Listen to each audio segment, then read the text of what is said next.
Hi everyone, welcome back to my channel క్వీనితో ముచ్చట్లు. కార్తీక మాసం అయితే అయిపోయింది కదండి.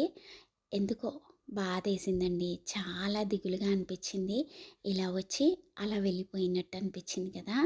అయితే కార్తీక మాసం మొత్తం కూడా ఇంట్లో చక్కగా పూజలు చేసుకొని, గుడికెళ్ళి గుళ్ళో దీపాలు పెట్టుకొని, శివయ్య దర్శనం చేసుకొని, కాసేపు అలా గుళ్ళో టైం స్పెండ్ చేస్తే మంత్ మొత్తం కూడా ఒక పాజిటివ్ వైబ్‌తో అలా గడిచిపోయింది. ఏమంటారు? కదండీ!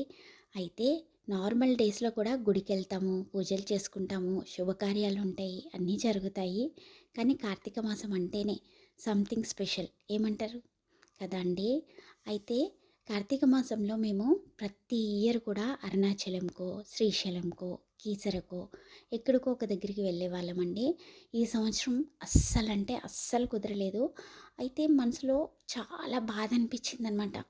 ఏంటి శివయ్య నన్ను నడిపియలేదు, మర్చిపోయారా అనేసి ఇలా ఆలోచిస్తూ రోజు కోసుకునే పూల చోట దగ్గరికి కాకుండా వేరే చోటుకెళ్ళానండి.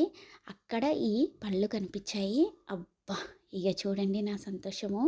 నిజంగా గబగబా ఇంటికి తెచ్చుకొని ఆ పల్పంతా కడిగేసి చూస్తున్నారా, శివయ్యనైతే దర్శనం చేసుకున్నానండి. నిజంగా చెప్పకనే చెప్పారండి శివయ్య నాకు. మనసులో బాధని మనం చెప్పాల్సిన అవసరం లేదండి. భోలాశంకరుడు నిజంగా అర్థం చేసుకుంటాడండి. చాలా అంటే చాలా ఏడుపొచ్చింది. అసలు వాయిస్ ఓవర్ ఇస్తుంటే కూడా నాకు కంట్లో నీళ్ళు ఆగట్లేదండి. అంత బాధేసింది. నిజంగా నువ్వు ఉన్నావయ్యా నాకు. నేను ప్రతి విషయం నీకు చెప్పకపోయినా నాకు ముందుండి నడిపిస్తున్నావయ్యా అనిపించిందండి. ఎంత హ్యాపీ అనిపించిందంటే నాకెవ్వరు లేకున్నా నువ్వు ఉన్నావు శివయ్య అని ఎంత ధైర్యం వచ్చిందోనండి. ఈ అద్భుతాన్ని మీతో షేర్ చేసుకోవాలనిపించింది. చూస్తున్నారా నా శివయ్యని?